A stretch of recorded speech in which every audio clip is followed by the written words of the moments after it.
আমাদের প্রত্যেকেরই উচিত ডেলি রুটিনের মেনুতে আমাদের শাকের একটা রেসিপি রাখা। এই শাকের রেসিপি কিন্তু শরীর স্বাস্থ্যের পক্ষে ভীষণ উপকারী, সেটা তো আপনারা সবাই জানেন। আমি আজকে খুব সহজ পদ্ধতিতে দারুণ স্বাদের মূলোর শাকের রেসিপি নিয়ে আপনাদের সাথে হাজির হয়ে গেছি। বন্ধুরা, আপনারা তো অনেক রকম বানিয়েছেন বা আপনাদের মতন বানিয়েছেন। আমার মতন যদি আপনারা একবার বানান, আশা করছি আপনাদের ভীষণ ভালো লাগবে। আপনাদের কাছে বিশেষ অনুরোধ রইল আমার এই শাকের রেসিপিটি সম্পূর্ণ দেখার জন্য। নমস্কার বন্ধুরা, ইজি কুক চ্যানেলে আপনাদের সবাইকে স্বাগত জানাই। চলুন শুরু করছি। এই দারুণ স্বাদের মূলোর শাক বানানোর জন্য আমি এখানে 2 আঁটি মূলোর শাক নিয়ে নিয়েছি।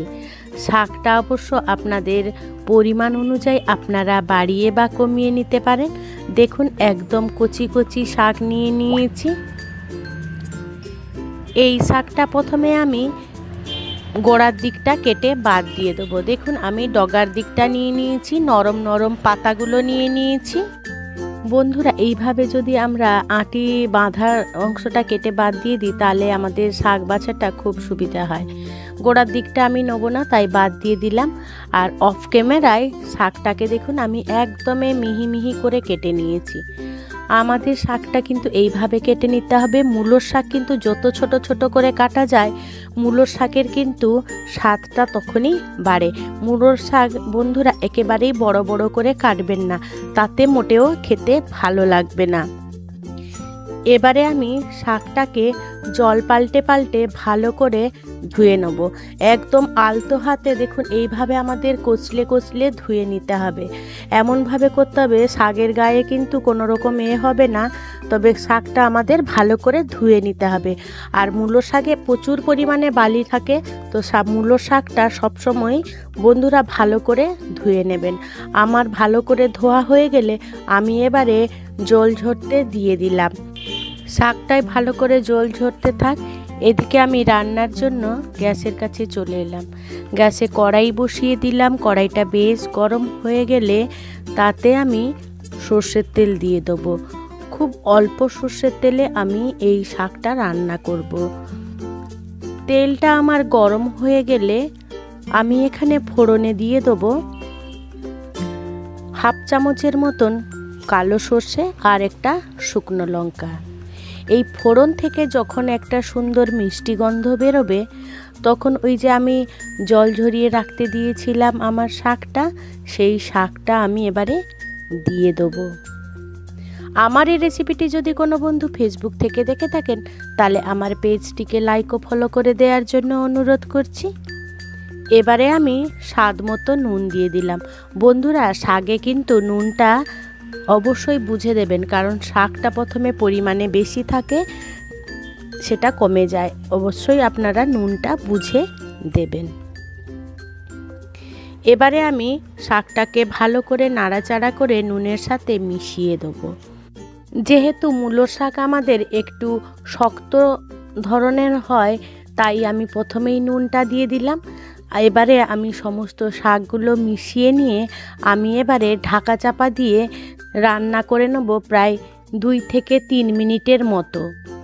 3 মিনিট পর ফিরে এলাম। দেখুন, আমার শাকটা খুব ভালো করে সেদ্ধ হয়ে গেছে। এবারে আমি আগে থেকে বেটে রেখেছিলাম সাদা সর্ষে আর কালো সর্ষে, সেই সর্ষে বাটা আমি এখানে 2 চামচ দিয়ে দেবো। মূলোর শাকে যদি আপনারা একটু সর্ষে বাটা দিয়ে করেন, তাহলে মূলোর শাকটা কিন্তু দুর্দান্ত হয় খেতে। আমার এই রেসিপিটি যদি কোনো বন্ধু ইউটিউব থেকে দেখে থাকেন, তাহলে আমার এই ক্ষুদ্র চ্যানেলটিকে সাবস্ক্রাইব করে আমার পাশে থাকার জন্য অনুরোধ করছি। আর পাশে থাকা বেল আইকনটি কিন্তু ক্লিক করতে ভুলবেন না। ওটা কিন্তু অলে দিয়ে রাখবেন, যাতে আমার দেওয়া সমস্ত ভিডিও নোটিফিকেশান আপনারা খুব সহজেই পেয়ে যান তার জন্য। এবারে আমি ভালো করে ওই সর্ষে বাটাটা মিশিয়ে নিয়ে সামান্য একটু চিনি দিয়ে দিলাম। বন্ধুরা, মূলো শাকে যদি একটু চিনি দেন, তাহলে মূলো শাকটা কিন্তু দুর্দান্ত হয় খেতে। আর আপনারা যদি চিনি পছন্দ না করেন, তাহলে চিনিটা অবশ্যই স্কিপ করে দেবেন, তাতে কোনো অসুবিধা নেই। এবারে আমি সমস্ত উপকরণগুলোকে ভালো করে নাড়াচাড়া করে আমি শাকটাকে একটু শুকনো করে নেব। বন্ধুরা আপনারা বলে ফেলুন তো আপনাদের কোন শাকটা সবথেকে বেশি ফেভারিট, আর মূলোর শাক কে কে পছন্দ করেন না সেটাও কিন্তু আমাকে কমেন্টে জানাতে একেবারে ভুলবেন না। এবারে দেখুন জলটা আমার প্রায় শুকিয়ে এসেছে। এবারে আমি উপর থেকে সামান্য একটু সর্ষের তেল ছড়িয়ে দেবো। এই কাঁচা সর্ষের তেলের ফ্লেভারটা কিন্তু শাকের স্বাদটা কিন্তু বাড়িয়ে দেয়, তাই বন্ধুরা আপনারা অবশ্যই একটু সর্ষের তেল দিয়ে দেবেন।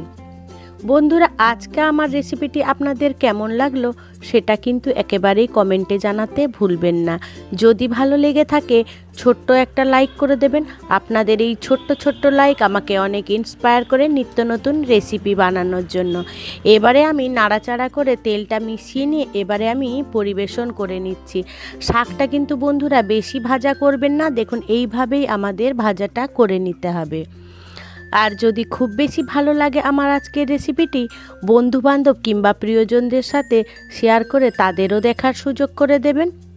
বন্ধুরা আপনাদের কাছে অনুরোধ রইল এই রেসিপিটি আপনারা একবার বাড়িতে অবশ্যই বানিয়ে দেখবেন, আর আপনাদের সেটা কেমন লাগলো সেটা কিন্তু কমেন্টে জানাতে একেবারেই ভুলবেন না। আপনাদেরকে অসংখ্য অসংখ্য ধন্যবাদ আপনাদের মহামূল্যবান সময় দিয়ে আমার এই ভিডিওটি সম্পূর্ণ দেখার জন্য। আপনারা ভালো থাকবেন, সুস্থ থাকবেন। দেখা হবে পরের কোনো নিত্য নতুন রেসিপিতে।